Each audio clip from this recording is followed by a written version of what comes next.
The Raiders might have a question at who the starting quarterback is going to be in 2024, but the one question they don't have is how special this Raiders defense can be. We'll explain that plus more on Wednesday's edition of the Locked On Raiders podcast for August 7th, 2024.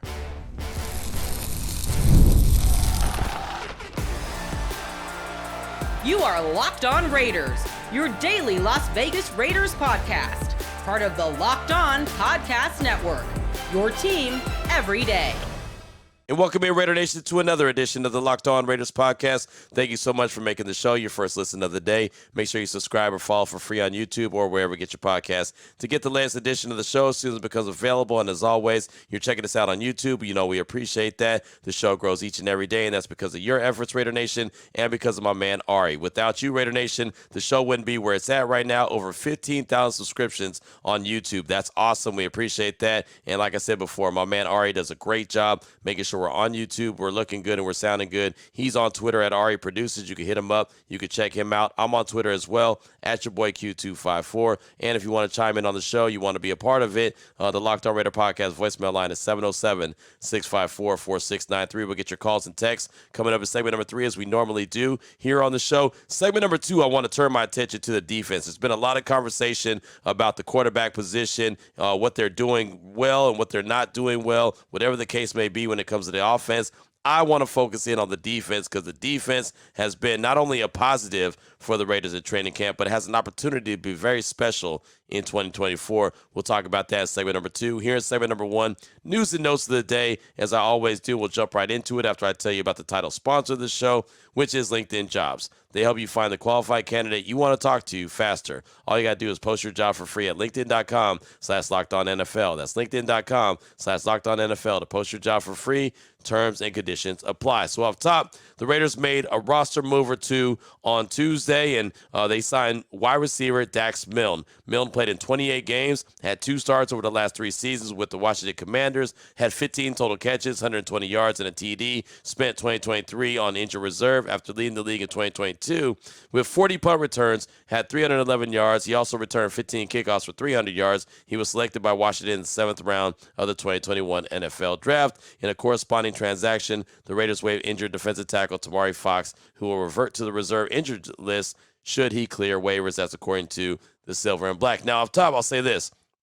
When I saw that the Raiders signed wide receiver Dax Milne, I thought, okay, that's a corresponding move because of Jeff Foreman. We saw him get into, have a pretty bad injury on Monday, and clearly he's not going to play for the Raiders or any other team in 2024, and that stinks. It's very unfortunate. He had to have his leg put into an air cast, was immediately carted off the field, got into an ambulance, and went to the hospital. And so I've said it many times, but many prayers out to Jeff Foreman and his family. So I thought the wide receiver signing of Dax Milne was in correspondence to that move because, okay, now you need another body as a wide receiver, for training camp. But it was not the corresponding move. Again, the corresponding move was the Raiders waived injured defensive tackle Tamari Fox, and again, he's going to the reserve injured list if he clears waivers. And then we ran into Tom Telesco before practice on Tuesday, and we asked him about that. Was that because of Foreman? He said, no, actually, we were bringing in Milne already. So most likely, yeah, I know he's a wide receiver. They probably brought him in for his kick return and punt return ability. The Raiders are still tinkering with the new kickoff rules, so they're trying to get as many bodies back there to work on returning the ball, both kickoff and punt returns. So Milne will probably butter his bread that way if he, in fact, makes the roster. He very well easily could be, a camp body and also preseason game bodies. As we know, the preseason game number 1 is coming up on Saturday against the Minnesota Vikings. So that was the roster moves that the Raiders made on Tuesday. As far as practice goes, don't want to dwell on it too long. It was more of the same.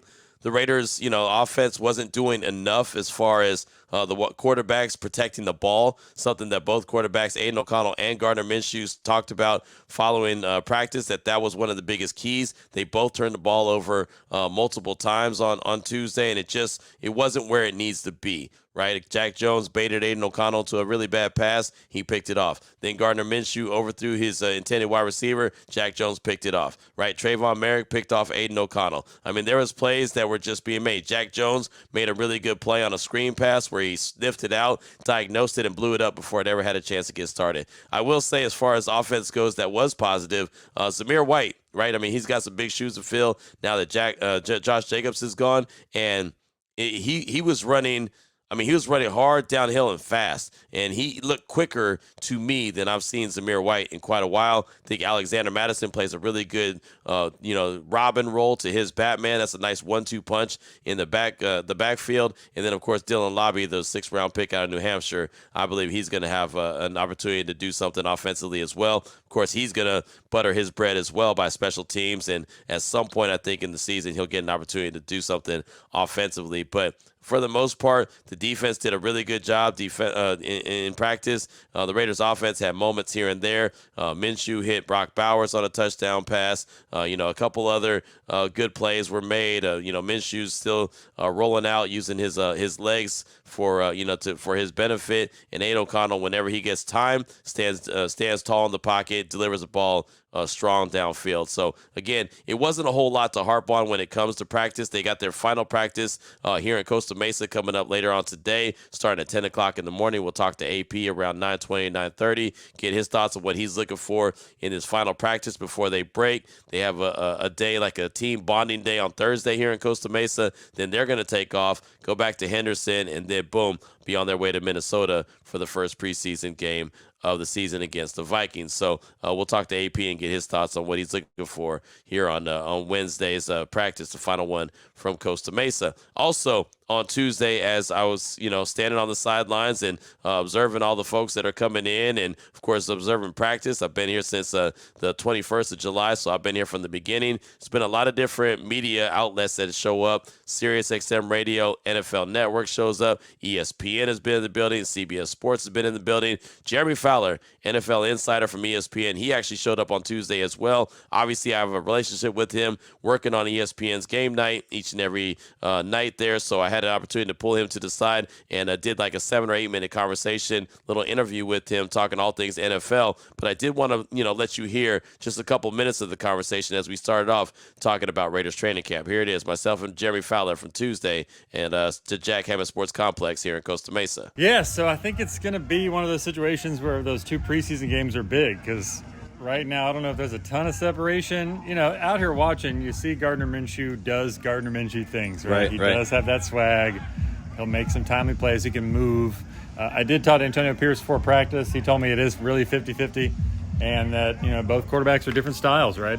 If they're going to opt for the guy who can drop back, put his back foot on the ground, and deliver a nice, accurate football, it's going to be O'Connell. If you need somebody who can, make a little magic happen and move around a little bit, it's Minshew. But really, I think it sounds like it'll come down to whoever turns the ball over the least over the next practices and 2 preseason games. When it comes to those preseason games, ideally, when do you think they'd like to have an idea of, okay, this is going to be the guy moving forward? Well, my understanding is when it's clear, like if it's clear in 5 days, I don't necessarily think they would wait, but they do need to see some game action. So my educated guess would be they run the 2 games, and then going into that 3rd preseason game, they'll make that decision then. But I don't get a sense, talking to people here, there's a hard and fast script, like when it's clear, it's clear. And we've talked to Antonio Pierce about not having joint practices. He said he doesn't need the joint practices because the defense is so good. How much of maybe the Raiders struggling offensively here in camp is that defense is really ramped up? Yeah, I feel bad for the right tackles, because you got Max Crosby coming along, and he not only is he a great player, but seems like he takes every snap personally and wants to beat those guys up pretty badly. And then you got Colton Miller out. But it sounds like he'll be back pretty soon. So, yeah, you got a little bit of a beat-up offensive line against a great defense. Well, a defense that has a chance to be great, I should say. They really do have a chance. They have enough pieces to make it work. So that's problematic for sure. And you got the new system that they were both trying to figure out in the spring. It sounds like there were some kinks that they really had to work out then. I think both quarterbacks, from my understanding, have a good mastery of the actual scheme now. But it's just a matter of getting it done in the field. So there was Jeremy Fowler just, giving you his thoughts on the Raiders and talking to Antonio Pierce and talking about the quarterbacks and when the Raiders are going to probably finally make a decision. It's going to take a couple preseason games, and I don't think that that's a big surprise. I think it's become more clear and more clear and more clear. It's going to take at least 2 preseason games to determine who the starting quarterback is going to be. So first one's coming up on Saturday versus Minnesota. They got the Cowboys after that, and they'll close things out with the San Francisco 49ers. The one thing that I don't have a question about is that defense. And actually, you know what? I do have a question about the defense. How special can they really be We'll talk about it coming up in segment number 2 of today's Locked On Raiders podcast. Before we get to that, though, I do want to tell you about Game Time. What is Game Time? I'm glad you asked. It's an authorized ticket marketplace of Major League Baseball. It makes getting tickets faster and easier. Prices on the Game Time app actually will go down the closer it gets to the first pitch. Great last-minute deals, all-in prices, views from your seat, and their lowest price guarantee. Game Time takes the guesswork out of buying Major League Baseball tickets. You can use the app.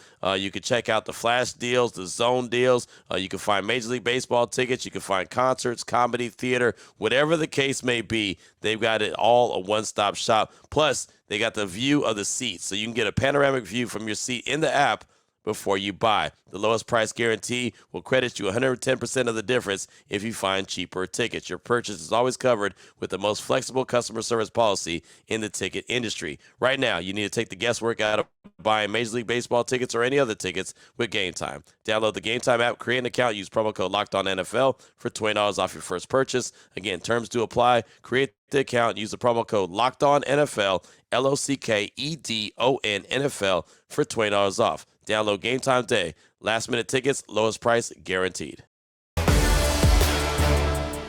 All right, Raider Nation, here we go. Segment number 2 of today's Locked On Raiders podcast as we head into practice day number 11 of training camp here on this Wednesday here in Costa Mesa, California. You know, we talk about the offense, we talk about the quarterbacks, we talk about the expectations and how the offense has not had a glowing review any of the days here in training camp. They've had moments here and there, but it's nothing where it's like I come back and say, man, the offense just dominated today. Like, that's not the case. We don't see that because the defense has been so stinking good. And, you know, it's funny. AP said that the Raiders didn't need to have a joint practice with any team because, well, they got that defense to go up against. And, you know, at first when he announced that, I was like, would like to see him going up against another team. But realize what I'm seeing now in practice each and every day, that they don't really need to have those joint practices because this defense is really good. They're flying around. They've got a lot of confidence. They're making plays on the ball. They're getting to the quarterback. They're making life miserable for the Raiders offense. Again, don't want to act like the offense hasn't had some moments,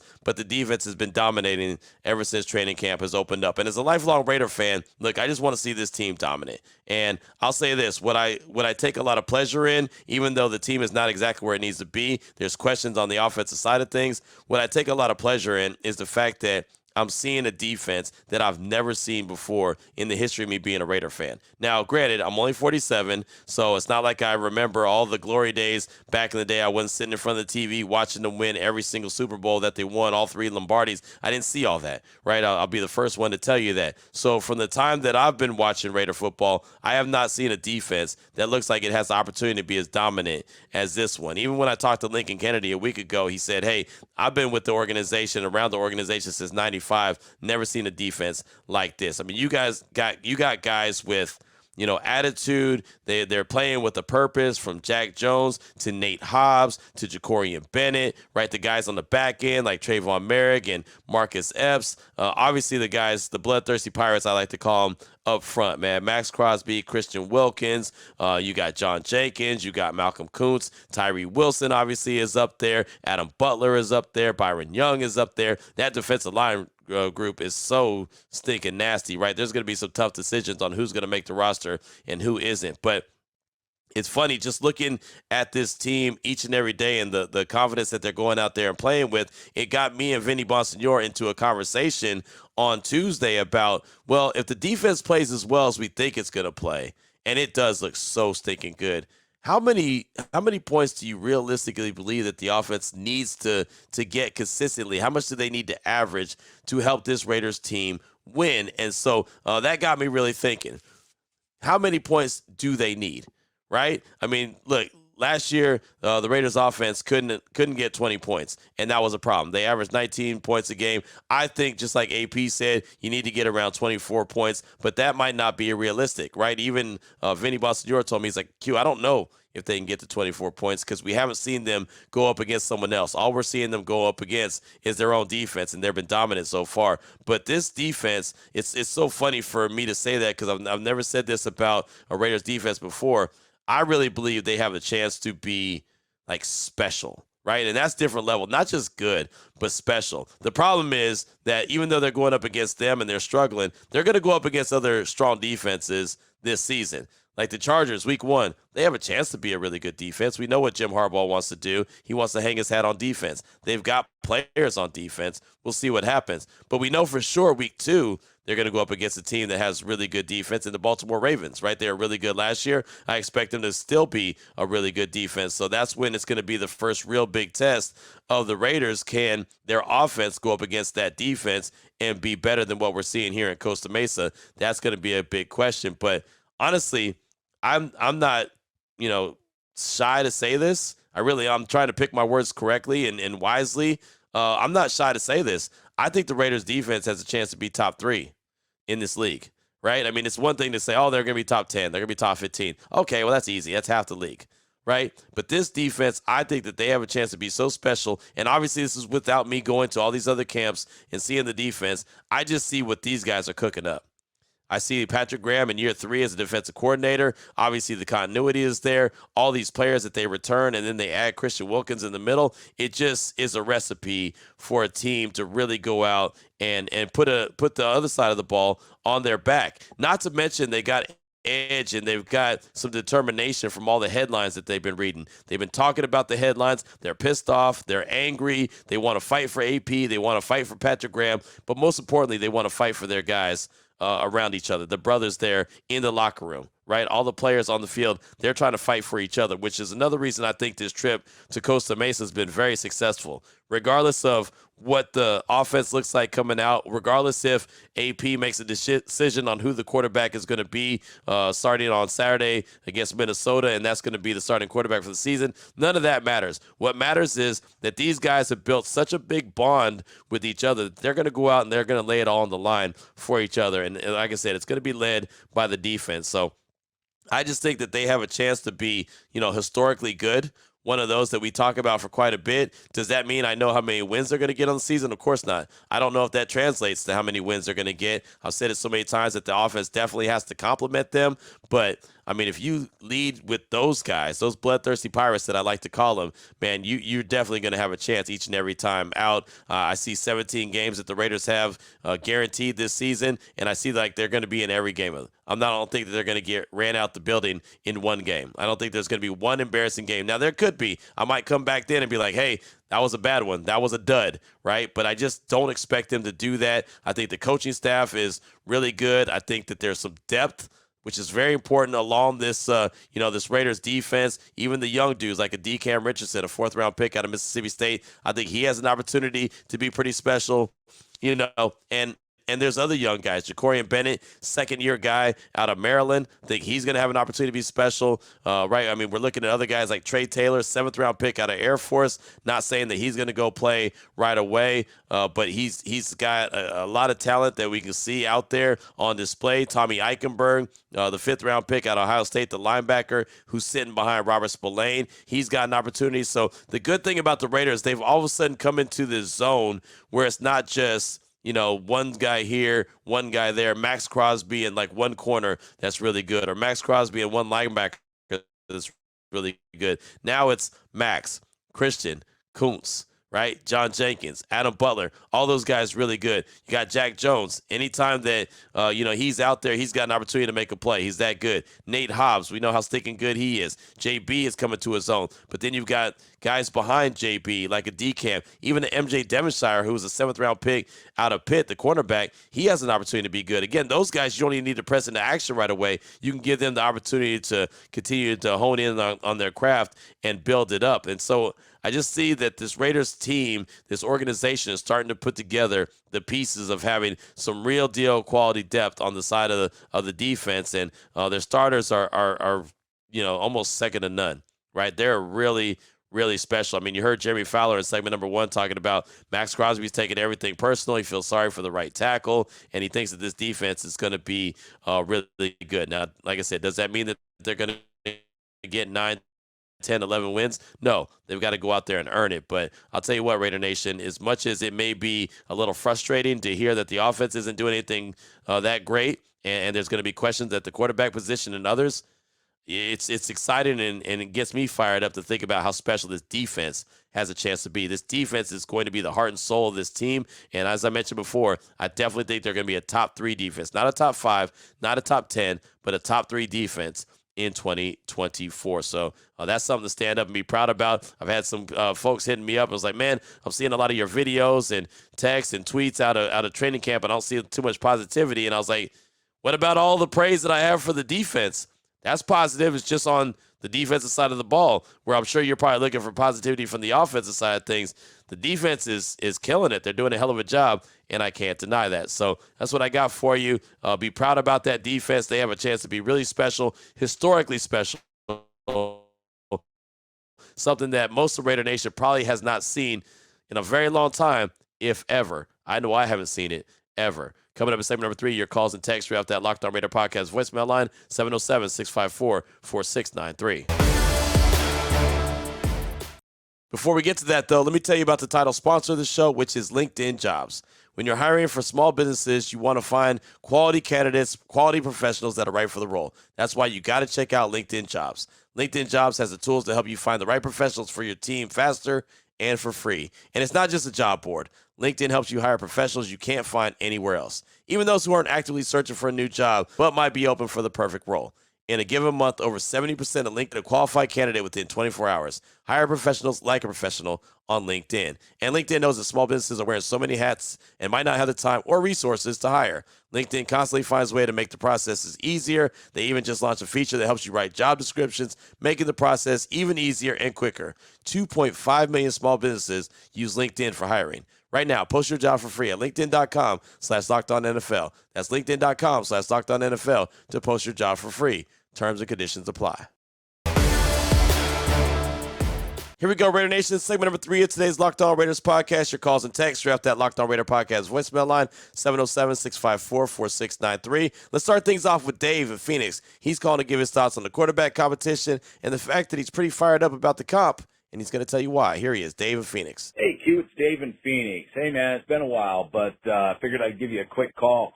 Man, I got to tell you, I'm really actually kind of excited about this quarterback battle. Now, granted, I know neither one of them are lights out ballers, but what I'm really excited about is that there is a battle, right? And what I mean by that is, to be honest with you, I honestly figured that Gardner Minshew would just come in and just blow Aiden out of the water. And, just be hands down the favorite for the job.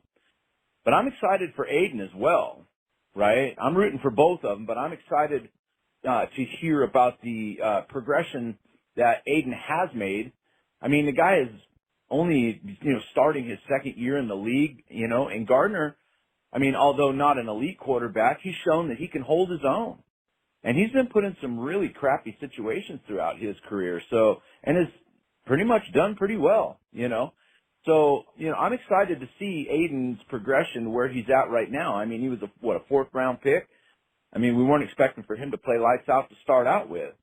And for him to come in and be able to do what he's done so far, I think shows a lot to his character and his physical ability. And, if he has to sit in a backup role for the next year or two, man, I just think that with time, Aiden's going to be kind of the man. He's going to kind of be that guy that flies under the radar, but is going to be able to win some games for you in the long run, and he's not flashy.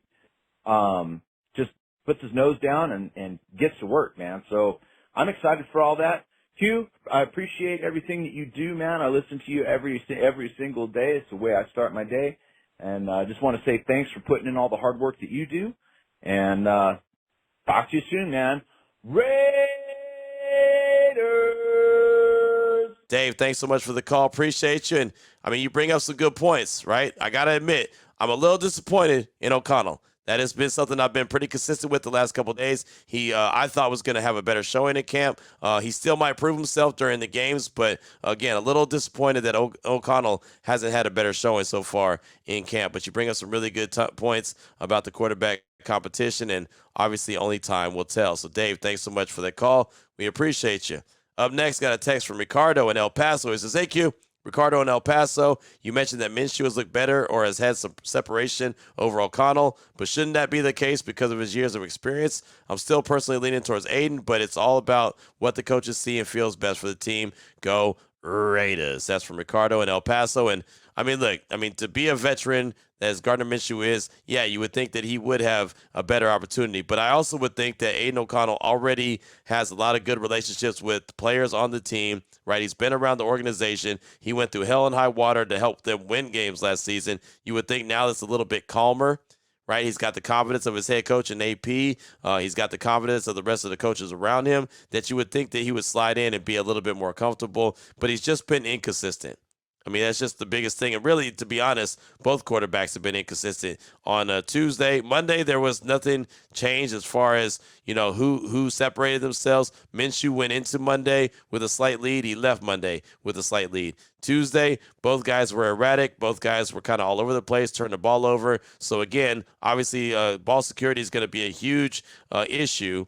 And we talked about the defense in segment number 2. As long as the quarterbacks protect the ball and are able to move the chains and are able to, at least understand the offense, and they don't have to be high flying, but they've got to be able to, at least keep the defense fresh for a while. If they could do that, the Raiders are going to have a chance to win some games. But it's all about, protecting the ball and being able to at least get the team in and out of the huddle and show some consistency on offense. Then they'll have a chance to do something. But thanks so much for that text. I do appreciate you.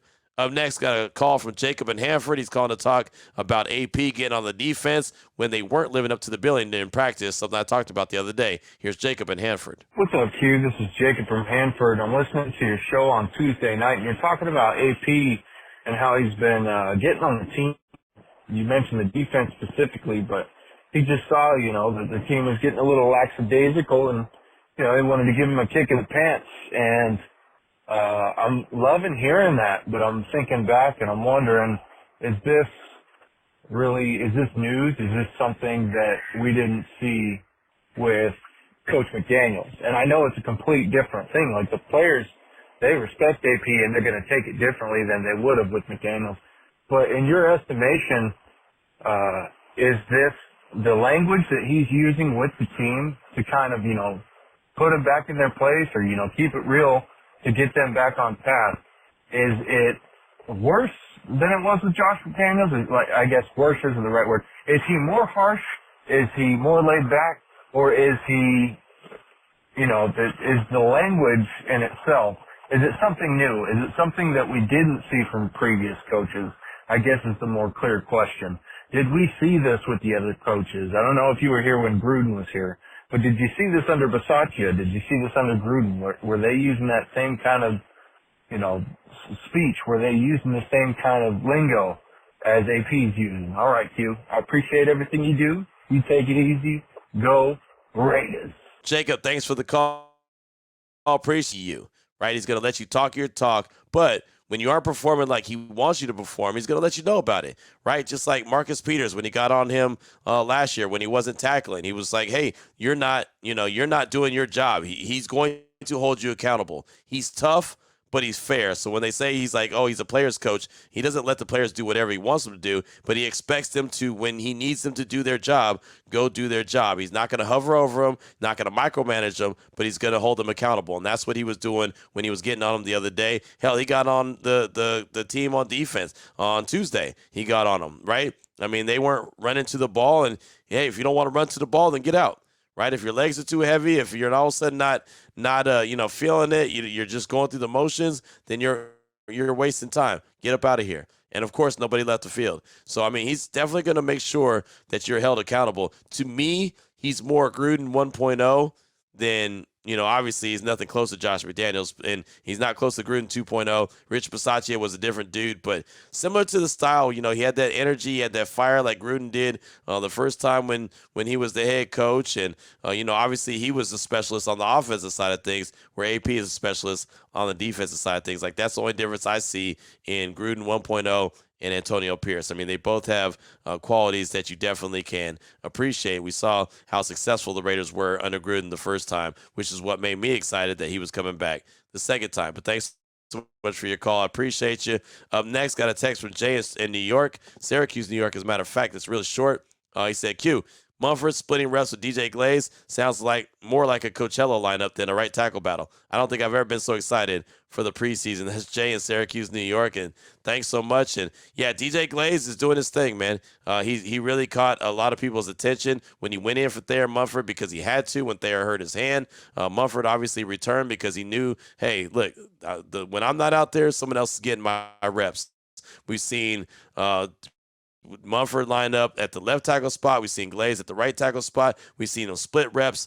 Clearly, DJ Glaze is a guy that they want to see more from to see if he has a role on this team. Could be potentially a starter at some point this year. Who knows? But I think Thayer is still clearly the leader in the clubhouse at the right tackle spot. But DJ Glaze has opened up some eyes, and that's a good welcome sign for the third-round pick out of Maryland. Thanks so much for the text. I do appreciate you. Just got time for a couple more. This one's from Sucker Free Raider. He's calling to talk real quick about the upcoming weekend, the first preseason game versus the Vikings. Here he is, Sucker Free Raider. Hey, Q-Ball. Hey, what's up, man? It's Sucker Free Raider. A wise man once said, if you got two quarterbacks, you have none. And hey, you guys are doing a hell of a job. I'm not saying you aren't, but just I'm kind of over I'm over the secondhand information. It's like back in the day where you're trying to watch radio. You know what I mean? You had to listen to stories on the radio. Can't wait to see for myself what's going on with the quarterbacks and everything this weekend, and actually put my opinion on it. You know what I mean? But like I said, we have to rely on you guys. What you're seeing because you guys get to see it. But that's pretty dope. Like I said, not that y'all ain't doing a good job. It's like, just excited for this weekend to actually see for myself. All right, let's see what we got. Go Raiders. Yeah, Sucker Free Raider, thanks so much for the call. Appreciate you. Understand completely, right? It's great to hear what I'm seeing. It's great to, hear what I've been told, but it's also nice to see it on your own, right? So obviously that starts on Saturday. They got Dallas the next week, and then the 49ers will close out the preseason. You're going to understand a lot, right? And at some point they're going to make a decision on who the starter quarterback's going to be. Is it going to take one preseason game? Will it take two preseason games? Hell, it might take all three preseason games, but at some point they will. So the good thing about the preseason this year is there's multiple things to look at if you're a Raider fan, right? You're paying attention to obviously the quarterback competition. You're looking to this defense that I've been pumping up and saying how good and special they have an opportunity to be. You're looking at the offensive line, seeing if they can step up. The wide receivers not named Devontae Adams you're looking for. There's like a lot to look at in the Raiders preseason this upcoming year, which I think is great. And, of course, like as I mentioned, it all gets started on Saturday versus the Minnesota Vikings. Final text of the show comes from Caden from Reno. It says, Yo, Q, it's Caden from Reno, first-time texting this 2024 season. And, well, here's my thoughts on the quarterback battle. Whichever one can get us at least more than 21 points a game, we have a chance to win any game with how good the defense is looking. Thank you, Q, for all that you do. And Raiders. That's from Caden and Reno. And, yeah, and I don't know which quarterback gets the Raiders to 21 points or more. I don't at this stage of the game.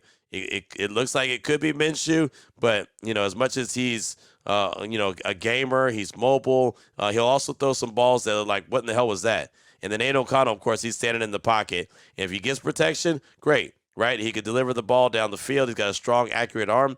But, man, if he's not able to stand tall in that pocket, if he's getting pressure around him, then life could be tough. So I guess we'll learn sooner rather than later who they think could get them 21 points. I think they need more than 24 points, but that might be something that's an unrealistic goal. But, Caden, thanks so much for the text. I appreciate you, and that's all I got time for on this show. Man, I'll tell you what, I can't wait to get up out of Costa Mesa. My allergies are killing me, as you can hear from this show. If you're watching on YouTube, you could probably see it as well. Had to blow my nose multiple times because it's all bad. My allergies are kicking my backside. When I get back to Vegas, I clearly don't have that, and that's a great thing. But, yeah, it's been fun being here. They've got today's practice. We'll talk to AP around 9:20, 9:30, and we'll go from there. I don't know how long practice is going to be. I don't know how intense practice is going to be, but we'll find out, and then that'll be it from Costa Mesa, California. So we'll get your calls and texts. We'll get news and notes. We'll have plenty to talk about coming up on tomorrow's show as well. Thanks so much for everything. As always, Raider Nation,